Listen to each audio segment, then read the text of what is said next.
Yeah, hello friends. So in the previous lecture, we have looked at the concept of the ripple carry adder, nothing but the RCA. Okay, so in this lecture, we will be looking about the carry look ahead adder, or in short, it is also called as CLA. Okay, so we are studying this carry look ahead adder because we have identified some problems with ripple carry adders in the previous lecture.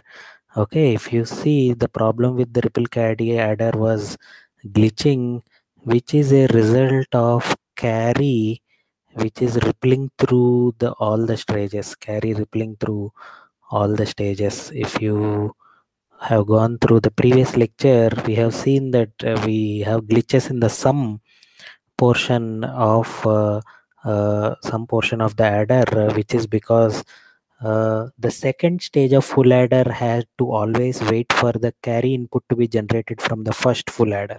Similarly, the third full adder had to wait for the carry to be generated from the second full adder.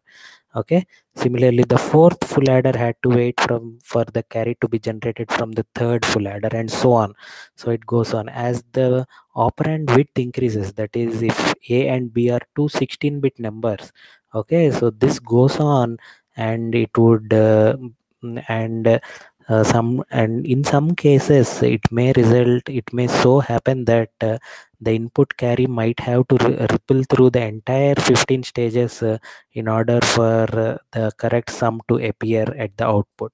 Okay, so this is a problem. Okay, so one intelligent way with which we can eliminate rippling. So if we can eliminate the dependency of second full adder on the carry generated from the first full adder, okay, then we can eliminate lot of dependencies. So one way with which we can eliminate uh, carry dependency, so carry dependency is okay. So for this second full adder, so this is FA2, FA1. Okay, if somehow FA2 can compute this S2, okay, so suppose this is getting inputs as A2, B2, and this is getting inputs as A1, B1, and suppose this input is the C in, okay, and this is S1, okay, so this is C1. So we know that S1 is a function of, okay, A1, B1, and Cin. Okay, and we also know in ripple carry adder, S2 is a function of A2, B2, and C1. That is, C1 is coming from the, which is nothing but the output carry of this full adder 1. Okay, so we know that S2 has a dependency on the previous stage carry. Okay, if somehow we can eliminate this, if somehow we can eliminate this dependency, okay, then S2 can be readily, okay, computed, then we are at a significant advantage. Okay, so what I am telling is, if somehow S2 is made a function of, okay, A2, B2, A1, B1, and Cin, okay, without a dependency on C1, okay, because A1, A2, and B1, B2 are readily available, and Cin is also available at the time of giving the inputs. Okay, if S2 can be written as a function of these, all these, okay, then there is no dependency on this C1. Okay, and we can say that this S2 can be readily computed without waiting for C1. Similarly, if you take S3, okay, so usually in the ripple carry adder, what happens is S3 is a function of A3, B3, and the carry out of the previous stage, which is C2. But then it creates a delay and it results in glitching that we have seen. But if somehow we can write S3 as a function of A3, B3, and we know A2, B2 are also readily available. Okay, A1, B1 is also readily available, and Cin is also always available. So if we can somehow write S3 as a function of these things, Okay, then we can eliminate the dependency of S3 on C2. Okay, so this is what led to the carry look ahead adder. Okay, this is what led to the carry look ahead adder. Okay, sorry for that. Let me just move this a bit. This will come a bit later. Okay, I'll move this further down. Okay. So let us see if in fact this can be done, if S3 can be expressed as a function of all these things. So if that can be done, okay, uh, then we'll stand at a significant advantage. Okay, so yeah, right. So now let us now start from the truth table. Let me write down the truth table of the full adder. Okay, so we have the scene, we have A, we have B, and we have sum, and we have carry. Okay, these are the inputs and these are the outputs. We have seen that all along. Okay, so this is nothing but 0 0 0 0 0 1 0 1 0 0 1 1 1 0 0 1 0 1 110 and 111. Okay, so this is nothing but all zeros, so sum is 0, carry 0. This is 0 plus 0 plus 1, sum 1, carry 0. This is 0 plus 1 plus 0, again sum 1, carry 0. This is 0 plus 1 plus 1, which is 2. 2 is nothing but 1 0, carry is supposed to be your MSB. Okay, this is again 1 0, this is again 0 1, this is again 0 1, and this is 1 plus 1 plus 1, 3. 3 in binary is 1 1. Okay, so this is the truth table.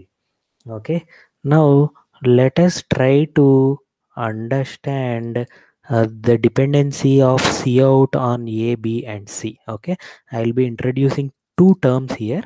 Okay, so please follow carefully. Okay, so I'll be drawing some boxes over here. I'll be drawing some boxes over here. Okay, right.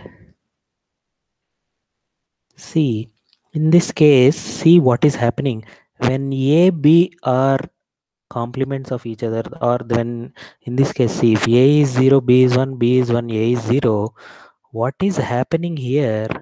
What is happening here? See, whatever is your C in is nothing but C out. You see here, when A and B are 0, 1, and 1, 0, what is happening? Whatever is your C in is nothing but C out. Whatever is your scene is nothing but C out. Okay, so even in this case, when A and B are 0 1 and 1 0, whatever is your scene is nothing but C out. Okay, so this is nothing but directly whatever is your scene is nothing but C out. So let me write it verbally. Okay, when A is equal to 0, B is equal to 1, or A is equal to 1, B is equal to 0, what is happening? C out is equal to C in. Your C out is directly equal to C in. Okay, so how can we view it differently? Okay, or let me put this thing into equation. I have put it in words, and I'll put it in the form of equation. So let us see what equation we get out of this. Let us see what equation we get out of this. Okay, so A is equal to 0, B is equal to 1 is nothing but A bar B plus, I said or, so it is nothing but plus. A is equal to 1, B is equal to 0 is nothing but AB bar. Okay, so this is the expression for which C out is equal to C in. So what did we say here? When A is equal to 0, B is equal to 1, or A is equal to 1, B is equal to 0, carry is being propagated. Okay, C out carry is being propagated. That is the key word that I am using. Okay, the carry is being propagated. So what is the Boolean expression for carry? Sorry, the Boolean expression for carry is nothing but sorry, the Boolean expression for propagate is nothing but a bar b plus a b bar. This is nothing but a XOR b. This is a part of sum. Okay, full adder. We know that sum is a XOR b XOR c, and this is a part of sum. So propagate is nothing but a XOR b. Okay, and when do we have propagate? We have propagate, okay, when propagate is 1, or rather how we have to view this is when propagate is equal to 1, okay, your C out is equal to C in. That is nothing but propagate output. The whatever is the input carry is going to the output. That is what this means. When propagate is nothing but whatever is at the input is being propagated to the output. Okay, so that is why propagate is equal to A XOR B. Now there are two more important and useful cases here. If you see, when A is equal to 1, B is equal to 1, okay, carry is 1. Okay, when A is equal to 1, B is equal to 1, carry is 1. Okay, so in these two cases, when A is equal to 1, B is equal to 1, your C out is always equal to 1.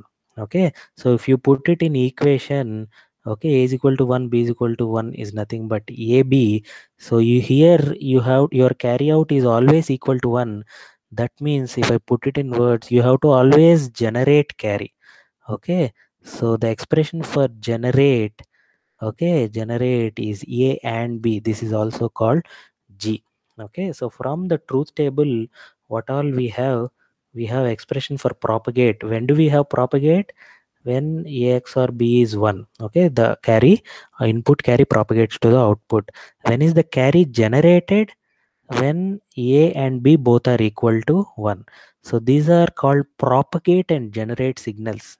Okay, so P and G are called the propagate and generate signals. Okay, and we know that the sum is nothing but A XOR B XOR C, which of course I can rewrite as, because A XOR B is propagate, which is nothing but P XOR C. So let me write carry out. Okay, so carry out is nothing but, so let me write the Boolean expression for this. 0 1 1 is nothing but A bar BC plus A B bar C, A B bar C plus A B C bar plus ABC. Okay, so I have done nothing but writing the min terms. This is nothing but sigma 3 5 6 7. We know that this is sigma 3 5 6 7. That is what I have done here. Okay, which is okay. One moment, this is coming in way again. So let me pull that down. Okay, so let me rewrite the carry out again. So if I rewrite the carry out again, okay, so here if I take BC common, okay, so A plus A bar, or one moment, C.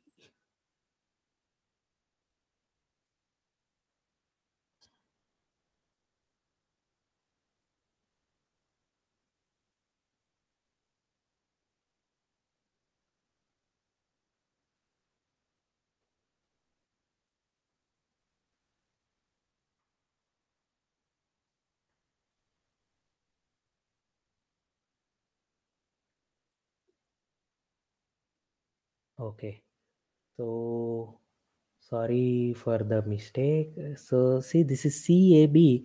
So I have written my equations in a very wrong fashion. Sorry to confuse you. So let me erase everything. I'll write everything again in order to clear any confusion that I may have caused. Okay. So here this is CAB. So what is C out? C out is equal to sigma 3 5 6 7, 3 5 6 7.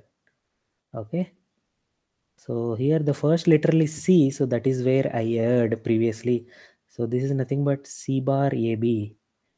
So C bar AB, 5 is C A bar B, 5 is C A bar B, 6 is C A B bar, 6 is CAB bar, and 7 is CAB.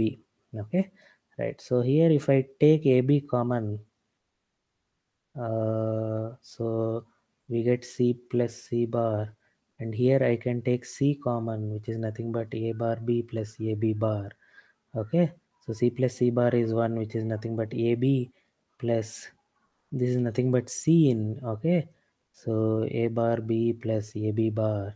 So which is what, in terms of propagate and generate, we know that A and B is nothing but generate. Okay, plus C in into what is A bar B plus AB bar, which is nothing but propagate. Okay, right. So if you see the C out, if you see the C out is now a function of A, B and C in. Okay, so which is nothing but G plus C in into P. So this is an important result in understanding the carry look ahead adder, as we see, because this can now be used to calculate the carry of the first stage. Okay, so it goes on that C1 is nothing but G naught plus P naught into C in. Okay, so suppose we have two 4-bit numbers here, A3, A2, A1, A naught, B3, B2, B1, B naught.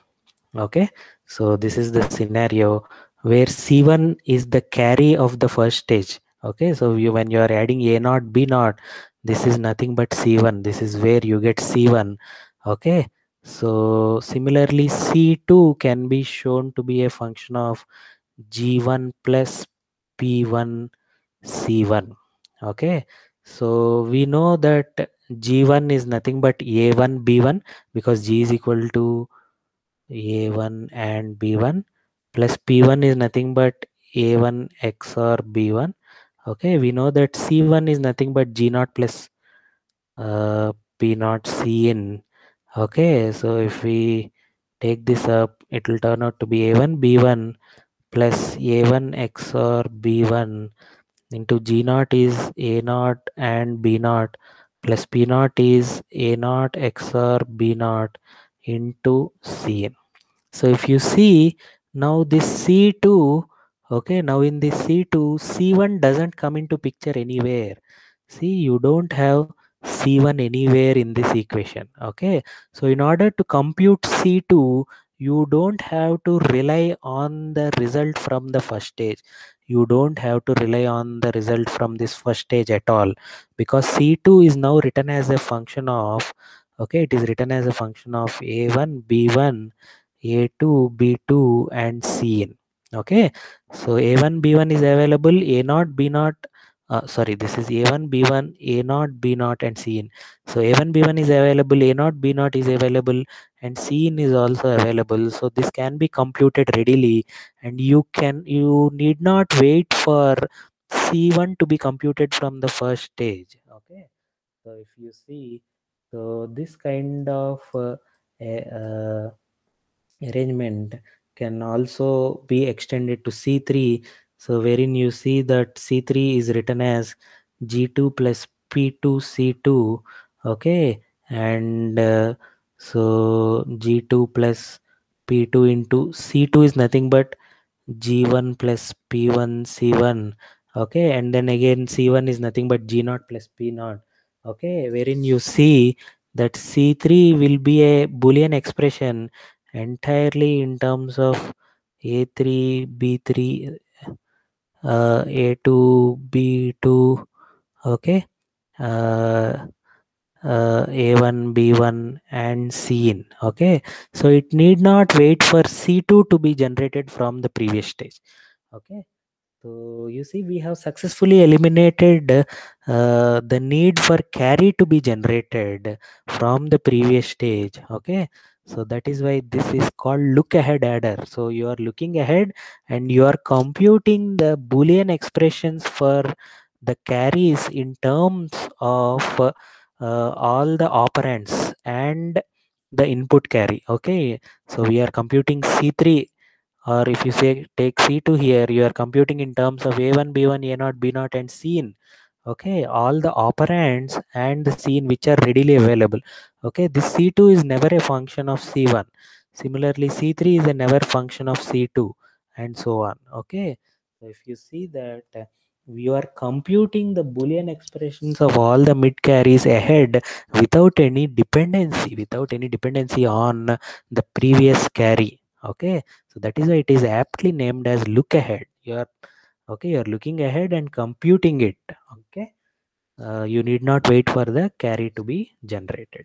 Okay, so if you look at the logic diagram, okay, so this is a 4-bit adder, 1 2 3 4. Okay, this is the PG logic stage where propagate and generate are used. Okay, we know that propagate is an XOR gate. You can see here generate is an AND gate.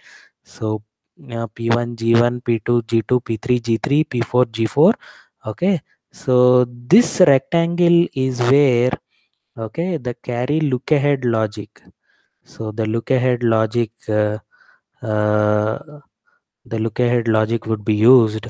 Okay, and all the mid carries will be clearly generated. Okay, so here this C1, C2, C3, C4 will be successfully generated in this rectangle, which is nothing but the logic diagram of this. Okay, so you know that C1 is G naught plus P naught into C in. Okay, if you put it in diagram. So or if you put C2 is equal to G1 plus P1 G naught plus P1 P naught C in. If you put it in diagram, okay, you get it in terms of AND gates G naught, okay, and XOR gates, okay, P naught. Okay, so you get a nice Boolean diagram for C1, C2, C3, and so on. So this rectangle is nothing but containing that logic. Okay, the Boolean diagram for C1, the Boolean diagram for the logic diagram for C2, logic diagram for C3, logic diagram for C4. Okay, so once the carries are also generated, that is this C3, C2, C1, C0 are also generated, it is nothing but we know that sum is nothing but P XOR C. So that is what this stage is doing. This is called the sum logic. Okay, this is called the bitwise PG logic. PG stands for propagate generate. So over here you are generating propagate and generate signals. Over here you are using the look ahead logic. Okay, and over here you are doing the sum logic. Okay, so all the addition happens simultaneously. The addition happens simultaneously, and you don't have to wait for the previous stage computation anymore. Okay, so that is why this is called the look ahead adder. But this also has a disadvantage.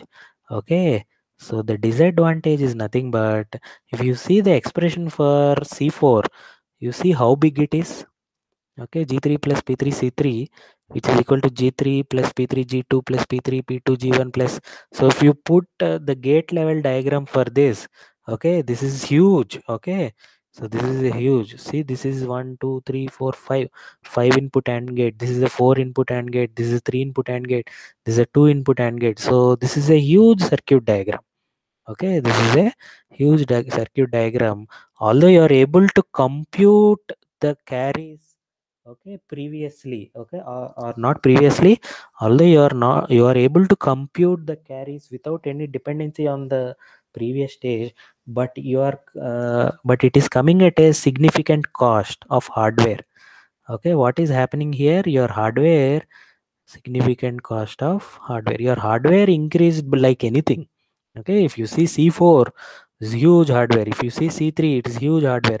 C2, it is again some hardware. Okay, so this group PG logic, okay, or carry look ahead logic, okay, it contains significant amount of hardware. Okay, so the hardware increases. Okay, like anything, if you have uh, the carry look ahead adder. So practically what happens is the carry look ahead logic is limited to only 4 bits. Okay, the carry look ahead logic is limited to only 4 bits. So suppose you have a 12-bit adder, you have A and B are 12-bit operands. So what you do is you take three carry look ahead adders, and put them in ripple carry fashion. So this is CLA1, so this is CLA2, this is CLA3. Okay, so we know that The practical limit for this is 4-bit. This is a 4-bit carry look ahead adder. This is a 4-bit carry look ahead adder. Okay. So, and we connect them in the ripple carry fashion. So we get a 12-bit adder. So that is how we use carry look ahead adder. Okay. So in carry look ahead adder, we have eliminated, okay, the dependency of the carry on the previous stage. Okay, but that resulted in huge hardware. You have seen the PG logic here from these boolean expressions. So that is why we practically limit it to 4 bits. So if you want to do addition of more than 4 bits, okay, we group these CLA adders and put in ripple carry fashion again. So we get so if this is 12-bit ripple carry adder, okay, it has to go through 12 stages. But if this 12-bit adder, if you put it as 3 carry look ahead adders, okay, it has, the carry has to ripple only these 3 stages, okay, thereby significantly reducing the glitching. Okay, so that is the overall idea behind the carry look ahead adders.